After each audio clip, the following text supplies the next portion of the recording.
प्राध्यापक राजेश राऊत सर यांना मी विनंती करतो की मराठी भाषा पंधरवडा संवर्धन दिनानिमित्त आपण या ठिकाणी मार्गदर्शन करावं.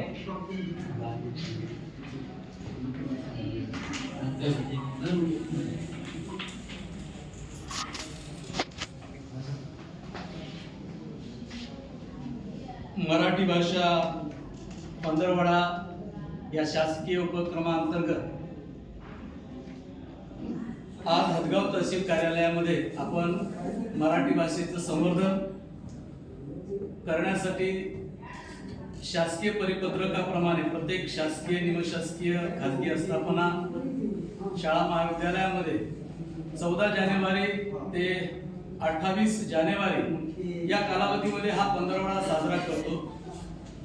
हा पंधरवडा आपल्या तहसील कार्यालयामध्ये आज आपल्या सर्वांच्या उपस्थितीमध्ये तहसीलचे प्रमुख तहसीलदार साहेब, उमर साहेब आणि या आपल्या कार्यालयातील आस्थापनातील गुळगुळे सर, राठोड सर, नायब तहसीलदार तामसकर सर आपल्या सर्वांच्या उपस्थितीत आपण मला पहिल्यांदा इथे आमंत्रित केला, सत्कार केला त्याबद्दल धन्यवाद. सर, आम्हाला फार बोलायची सवय असते आणि म्हणूनच मी तुम्हाला पहिल्यांदा विचारलं की आपण किती वेळ हा कार्यक्रम घ्यायचा, कारण महसूल प्रशासनाला भरपूर कामं असतात आणि आपल्याला इतर जनतेची कामं करायची असतात. त्यामुळे उगीच बांधा लावण्यात काही अर्थ नसते. आपल्याला माहित आहे मराठी भाषेचं संवर्धन करणं किती गरजेचं आहे आणि त्या दृष्टीनं आपल्या या पंधरवड्याचं एक वाक्य आहे आणि तिथूनच आपल्या पंधरवड्याची सुरुवात होते. महाराष्ट्रातील सुप्रसिद्ध कवी सुरेश भट यांच्या त्या ओळी आहेत. लाभले आम्हास भाग्य बोलतो मराठी, जहालो खरेच धन्य ऐकतो मराठी, जाणतो मराठी, ऐकतो मराठी, बोलतो मराठी. या मराठी भाषेमध्ये सुरेश भटांनी जो महिमा व्यक्त केलेला आहे तो फार महत्वाचा आहे. आता आर्टिफिशियल नॉलेज मोठ्या प्रमाणात देशात प्रसारित झालेला आहे, जगात प्रसारित झालेला आहे. म्हणून या AI टेक्नॉलॉजीच्या काळात आपली मराठी मातृभाषा कशी जिवंत राहिली पाहिजे हे खरं आव्हान आपल्या समोर आहे. या मराठी भाषेची फार सुंदर अशी सुरुवात पहिल्या शतकामध्ये झाली. राजा हल यांनी केली. त्यांनी गाथा सप्तशती नावाचा जनपद गीताचा संग्रह प्रकाशित केला. ती बोली होती आणि त्यानंतर विवेक सिंधू नावाचा पहिला ग्रंथ मराठी साहित्यामध्ये प्रसिद्ध झाला आणि या ग्रंथाच्या माध्यमातून मुकुंदराजांनी त्या काळातल्या भाषेत म्हणजे 12व्या शतकातल्या भाषेचा समावेश केला. 12व्या शतकाच्या नंतर साधारणतः 1275 मध्ये ज्यांचा जन्म झाला त्या संत ज्ञानेश्वरांनी भगवद्गीतेच्या 18 अध्यायावर मराठीमध्ये भाष्य केलं. त्याचं नाव होतं यथार्थ दीपिका आणि संत नामदेव महाराजांनी त्याचं रूपांतर केलं ज्ञानेश्वरी.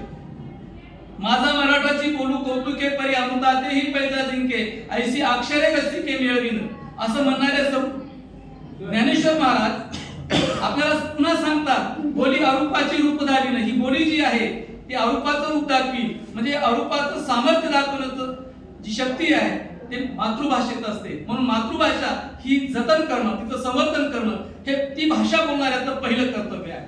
जर भाषा जगली तर संस्कृती जगते, भाषा जगली तर संस्कार जगतात. आपल्याला माहित आहे की या मराठी भाषेमध्ये नामदेव महाराजांनी जो भागवत संप्रदाय पुढे निर्माण केला त्या भागवत संप्रदायामध्ये वेगवेगळ्या जातीतले संत आले आणि त्या संतांनी कुठल्याही विद्यापीठात कुठल्याही भाषाशास्त्रात शिक्षण घेतलेलं नाही. त्यांनी त्यांच्या बोलीमध्ये त्यांची अभंग लिहिली.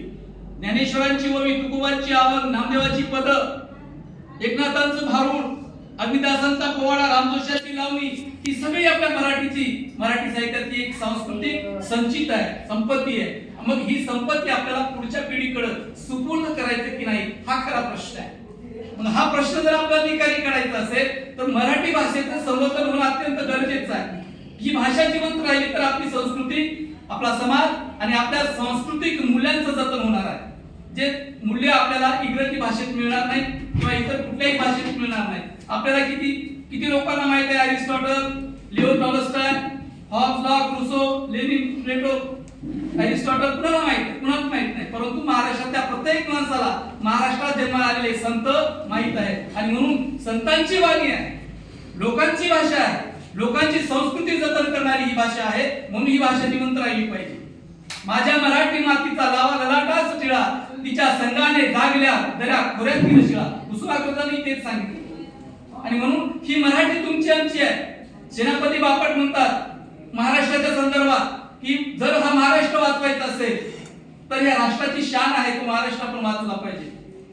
या महाराष्ट्राचं सगळ्यांनी यथार्थ वर्णन केलं. हे महाराष्ट्र साधा सुद्धा नाही, हा संतांचा आहे, महापुरुषांचा आहे, उद्योगपतीचा आहे, सचिन तेंडुलकर सारख्या खेळाडूंचा आहे, सिनेमा इंडस्ट्री उभा करणारा दादासाहेब फाळकेंचा आहे. म्हणजे हा महाराष्ट्र काही सहजासहजी उभा झालेला नाही. म्हणून या महाराष्ट्रामध्ये जी आपली भाषा आहे ती भाषा राजकीय भाषा नाही. एखाद्या राजकीय पक्षानं मराठी बचाव आंदोलन केल्यावर ही भाषा वाचणारी नाही, तर प्रत्येक माणसानं ती जतन केली पाहिजे आणि ती आपल्यापासून सुरुवात झाली पाहिजे. आज मराठी भाषेच्या शाळा 65,000 प्राथमिक शाळा आज बंद पडण्याच्या मार्गावर आहेत. याला जबाबदार कोण आहे? जे मराठी भाषेचे शिक्षक आहेत ते सुद्धा जबाबदार आहेत, कारण त्यांची मुलं इंग्रजी मीडियम मध्ये आहेत. ते ज्या शाळेत शिकवतात, ज्या मराठी शाळेत शिकवतात, त्या मराठी शाळेमध्ये त्यांचीच मुलं नाही, त्यामुळे इतर लोकांना त्याचा विश्वास राहिलेला नाही. ही जी काही परिस्थिती मराठी भाषेवर आली, या मराठीचं खऱ्या अर्थानं संवर्धन करायचं असेल तर मराठी जगली पाहिजे. आणि जगवायचं काम केवळ शासनाचं नाही, परिपत्रक काढल्यानं आज एखादी भाषा जगत नाही. काळाच्या ओघात अनेक भाषा नष्ट झाल्या. आज मराठी भाषेला अभिजात भाषेचा दर्जा मिळण्यासाठी 3 ऑक्टोबर 2024 हे वर्ष यावं लागलं. भारतीय संविधानाच्या अनुच्छेद 45 मध्ये प्राथमिक शिक्षण मोफत आणि सक्तीचं आहे तरतूद होती. ती तरतूद अंमलात येण्यासाठी 60 वर्ष लागली. 2010 मध्ये मोफत सक्तीचा कायदा आपल्याकडे आला. म्हणजे आपण किती संत गतीने एखादं काम करतो ही त्याची राजकीय उदाहरण आहे. म्हणून सरकार परिपत्रक काढते, आपण त्याची एक औपचारिक सुरुवात करतो किंवा लोकांपुढे जातो. आज खऱ्या अर्थानं यापूर्वी सुद्धा सुरेखा नांदे मॅडम तहसीलदार असताना सरांनी गुळगुळे सरांनी मला बोलवलं, तेव्हा त्या कार्यक्रमाच्या निमित्तानं परत या कार्यक्रमासाठी आलो. यासाठी आम्ही ज्या मराठी भाषेचे प्राध्यापक शिक्षक म्हणून काम करतो तेव्हा आम्हाला आमच्या समोर आमची मराठी भाषेची लोकसंस्कृती उभी राहते. आमच्या समोर वासुदेव उभा राहतो, पिंगळा उभा राहतो, आमच्या समोर पोतराज उभा राहते, वाघ्या मुरळी उभा राहतो. ही लोकसंस्कृती जतन करायची का नाही हाही प्रश्न उभा राहतो. म्हणून त्या प्रश्नाचं उत्तर शोधण्यासाठी ही मराठी भाषा जगली पाहिजे. लोकसंस्कृती जगली तर समाज जगेल आणि समाज जगला तर भाषा जगेल. म्हणून भाषा म्हणजे काय? भाषाशास्त्रामध्ये भाष म्हणजे बोलणे. जी भाषा बोलली जाते ती भाषा. जर भाषा बोललीच नाही तर ती भाषा जिवंत राहणार आहे का? आता अर्ध मातृभाषा बोलली जात नाही, पाली भाषा बोलली जात नाही, संस्कृत भाषाही बोलली जात. ह्या भाषा आता पुस्तकी भाषा आहे, त्या समाजाच्या व्यवहाराच्या भाषा नाही. भाषा म्हणजे समाज व्यवहाराला सहाय्यभूत करणारी पद्धती आहे. ते दळणवळणाचं माध्यम आहे, प्रसारांचं माध्यम आहे, प्रशासकीय दस्तावेज, अध्यादेश, परिपत्रक ही सगळी त्या राज्याच्या प्रमाणित भाषेतून बाहेर पडतात, प्रमाणित भाषेतून निर्गमित होतात. याचा अर्थ असा आहे की या देशामध्ये आपण संत ज्ञानेश्वराची भाषा किंवा संत तुकारामांची भाषा आपल्याला कळाली पाहिजे. तुकाराम महाराज म्हणतात, जे का रंजले गांजले त्याची म्हणे जो आपले, तोची साधू ओळखावा देवते त्याची जाणावा. ही आता संतांचं वचन इंग्रजी भाषेत तुम्ही कसं सांगणार आहात? कसं हठातटाने पटारा गुणी जटादर्शी तू सिरी मठाची उठा ठेव का तरी करा इंग्रजीमध्ये याचा अनुवाद. नातू कीर्तनाच्या लगी नाडगी पुलाव जगी हे सांगणारे नामदेव महाराज आपल्याकडे होऊन गेले, ज्यांनी भागवत संप्रदायाचा भगवा पताका उत्तर भारतापर्यंत पोहोचवला. त्यांचे अभंग आपण इंग्रजीत कसे सांगणार आहोत? त्याची अर्थता कुणाकडे आहे? ती संवेदना कुणाकडे राहणार आहे? त्याचा जो भावुकता आहे ती कुणाकडे राहणार आहे? हरिचे पाळस व्याघ्र धरले तशी झाले माझ्या जीवा, नको अंतराय नको देवराया अंता पाहू जीव हा सर्वता जाऊ पाय. कानोपात्रीची अर्थता इंग्रजीत कशी सांगणार आहात मुलाला? विष्णू मैदान वैष्णवाचा धर्म भेदाभेद मंगळ हे भावना कुटुंबाची कशी सांगणार आहात लोकांना? म्हणून आपली संस्कृती, आपली भाषा, आपले संस्कार जिवंत ठेवायचे असेल तर मराठी जगली पाहिजे. आणि ही मराठी भाषा जगवायची असेल तर किंवा भाषा संवर्धक पंधरवाडा एखाद्या कार्यालयात लावल्याने होणार नाही. तर तुम्ही या लोकांना पब्लिक मध्ये जी लोक आपल्या कॉन्टॅक्ट मध्ये येतात, संपर्कात येतात, त्या लोकांशी आपण आपल्या भाषेत बोललं पाहिजे. ही पहिली शर्त आहे. शर्त आपण पाहतो का? चला पुण्याला तुम्ही चला, पुण्याची मंडळी अगदी स्वच्छ मराठी बोलते. ते कधीही आपल्या आईला आईच म्हणते, वडिलाला बाबाच म्हणतात, आजीला आजी म्हणतात, आजोबाला आजोबा म्हणतात. पण आम्ही गावाकडची माणसं, खेड्यातली माणसं, वडिलांना पप्पा केलं, मम्मीला आईला मम्मी केलं, ही प्रवृत्ती पूर्ण आहे. आम्ही आमची भाषा विसरून गेलो. आम्हाला प्रतिष्ठेचं वाटतं मम्मी म्हटलं की, आम्हाला प्रतिष्ठेचं वाटते पप्पा म्हटलं की. अरे पण त्याच्यात ती सात्विकता कुठं आहे? जे संत म्हणत, संतांनी मायबाप हा शब्द वापरला. ज्ञानेश्वरला तुम्ही आम्ही काय म्हणतो? माऊली म्हणतो. ज्ञानेश्वर माऊली म्हणतो. काय म्हणतो? ती का स्त्री आहे का? त्यामध्ये आपला भाव आहे. म्हणून मराठी भाषेत, आपल्या मातृभाषेत तो भाव असतो, ती अर्थता असते, ती आत्मसंवेदना असते, ती जाणीव असते. आणि त्याचबरोबर त्यात आपलेपणा असतो. हा आपलेपणा परक्या भाषेत राहत नाही. इंग्रज आले, तुम्हाला आम्हाला कारकून बनवण्यासाठी त्यांनी इंग्रजीचं शिक्षण द्यायला सुरुवात केली. मी इंग्रजीचा विरोध करणार नाही, कारण ती जगाची जागतिक आंतरराष्ट्रीय भाषा आहे, ती शिकली पाहिजे. परंतु आपली मराठी टिकली पाहिजे. जर मराठी टिकवायची असेल तर आपण कम्युनिकेशन, ज्याला आपण दळणवळण म्हणतो, संभाषण म्हणतो, हे मराठीत झालं पाहिजे. आम्ही अर्धी मराठी बोलतो, अर्धी हिंदी बोलतो, अर्धी इंग्रजी बोलतो, धड एकही भाषा बोलत नाही. बट मला बायका फार जास्त आता इंग्रजीचा चुकीचा वापर करायला लागले. ते प्रतिष्ठेसाठी किंवा आपल्या स्वतःला दाखवण्यासाठी खोटं नाही बोलत. तोंडाला मुसकी बांधलेली गाडीवर अर्धी इंग्रजी अर्धी मराठी, ते धड एक मराठी बोलत नाही, धड इंग्रजी बोलत नाही, तिलाही कळत नाही की आपण काय बोलायलो. उगीच पुढच्या माणसाला पुढचा दबाव टाकण्यासाठी किंवा आपण काहीतरी शिकलेले आहोत हे दाखवण्यासाठी ती सगळी नाटकं करतात, म्हणजे भाषा बोलण्याची. म्हणून समाज व्यवहाराला जी भाषा आपण वापरतो ती भाषा प्रामाणिकपणे आपण जपली पाहिजे, तरच आपली भाषा टिकणार आहे. मित्र, आपण मराठी भाषेच्या संदर्भात सातत्यानं सांगतो. आता फसायचं नाही ज्ञानेश्वर माऊलीचं, आता विश्वात्मक देवे येणे बागेत ते तोषावे, तोषोनी मज द्यावे फसायला, संपूर्ण घराच्या कल्याणाचं फसायला ज्ञानेश्वरांनी म्हणलं. ते इंग्रजीत आलं का? नाही आलं ना. ज्ञानेश्वरांची ओव्या असतील, नामदेवाची पदं असतील, नातू कीर्तनाचे रंगी, ज्ञानदीप लावू जगी, असं नामदेव महाराज म्हणाले. कुठल्या विद्यापीठात गेले होते? बापो मोळी विका, बायकोले कमी भावाचं लुगडं घ्या, व्यायाला जेवायला घालू नका, पण पोरायला शिकवा, गाडगे बाबा म्हणायचे. ही संवेदना दुसऱ्या भाषेत येणार आहे का?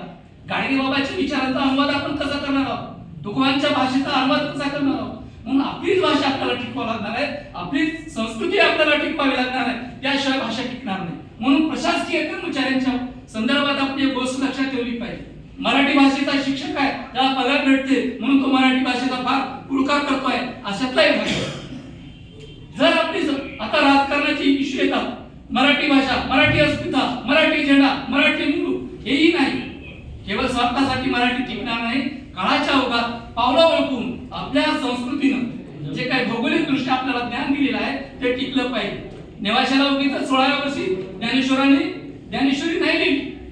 कशासाठी लिहिली? त्यांना सांगायचं होतं की संस्कृत मध्ये जे ज्ञान आहे ते मला प्राकृत मराठीमध्ये लोकांना सांगायचं आहे.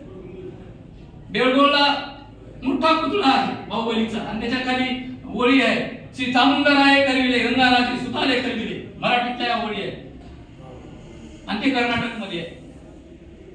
ही जी काही आपली भावना आहे, आज महाराष्ट्रामध्ये आपली भाषा अभिजात भाषा म्हणून दर्जा मिळायला 2024 वर्ष यावं लागतं. 11 भाषा अभिजात आहे देशामध्ये, 15 भाषा नोटवर आहे, 22 भाषा प्रादेशिक भाषा म्हणून मान्य आहेत. तरी सुद्धा प्रत्येक भाषा जिवंत आहे. तुम्ही दक्षिण भारतात चला, केरळमध्ये चला, तामिळनाडूमध्ये चला, पश्चिम बंगालमध्ये चला, ओरिसामध्ये तुम्ही जा, त्या प्रांतातली त्या देशातली माणसं काही गाढव नाही, परंतु त्यांची ती भाषा, त्यांची संस्कृती, त्यांचे आचार विचार त्याच भाषेत मांडतात. म्हणून आपल्याला आपली मराठी भाषा जगवायची असेल, टिकवायची असेल तर मराठीमध्येच बोलावं लागेल, ही पहिली शर्त आहे. आणि म्हणून शासनाने हा जो पंधरवाडा साजरा केलेला आहे, शाळा, महाविद्यालय, प्रशासकीय कार्यालय त्या सर्वत्र होते आणि या माध्यमातून आपण या पंधरवाड्यामध्ये प्रत्येक व्यक्तीशी कमीत कमी शुद्ध मराठी बोलण्याचा प्रयत्न करा. इंग्रजी काढा, इंग्रजी शिकू नका असं नाही, पण आपली जी मायबोली आहे ती मायबोली अत्यंत महत्वाची आहे. आणि तुम्हाला जेव्हा पाठ्यपुस्तकांची आपण मराठीचे पुस्तकं चालतो त्यामध्ये आपल्या लक्षात येते की याची काय उद्देश आहे. असं भाषा शिकण्याचे फार वाईट उद्देश नाही. आता तुमच्या मराठी भाषेमध्ये वाक्प्रचार आहेत, म्हणी आहेत, सुविचार आहेत, बरोबर, हे वचन आहेत, संतांचे अभंग आहेत, ओव्या आहेत, हे सगळ्यात जतन करायचे आहे आणि हे जतन करून पुढच्या पिढीकडे सुपूर्द करायचे. आणि म्हणून मराठी भाषा ही जगली पाहिजे आणि ही जगवण्याचं काम या पिढीला आपल्याला करायचं आहे. जर आपण वाहत गेलो तर आपली संस्कृती हयात जाणार आहे, नष्ट होणार आहे आणि ही संस्कृती, ही इतिहास, परंपरा आणि मूल्य आपल्याला जतन करायची आहे. श्यामची आई, त्याचं ट्रान्सलेशन आपण केलं तर श्यामच्या आईची मूल्य आपल्याला कळणार आहेत का? या महाराष्ट्राने या देशाला जे थोर महापुरुष दिले, त्यांचे विचार, त्यांचे संस्कार, त्यांची मूल्य आपल्याला जतन करायची आहे. म्हणून मराठी भाषेतच त्यांनी ते विचार मांडलेले आहेत. ते विचार, त्यांच्या भावना, त्यांची अर्थता, त्यांच्या संवेदना त्या पुढच्या पिढीकडे सुपूर्द करण्यासाठी आपण सर्वांनी मराठी भाषा आपल्या स्तरावर आत्मसात करावी, बोलावी आणि इतरांशी संवाद साधताना ती वापरावी एवढे आवाहन करतो. तरच आपले मराठी भाषेचे संवर्धन होईल. धन्यवाद. सरांनी या ठिकाणी मला बोलवलं, मान सन्मान केला. गत वर्षी बोलवलं तर यावर्षी बोलवलं. आपल्या कार्यालयाचा मी या प्रसंगी जो आदेश होता तो शिरसामान्य म्हणून आपल्या वेळेतला वेळ काढून या ठिकाणी उपस्थित झालो. धन्यवाद सर. थँक्यू.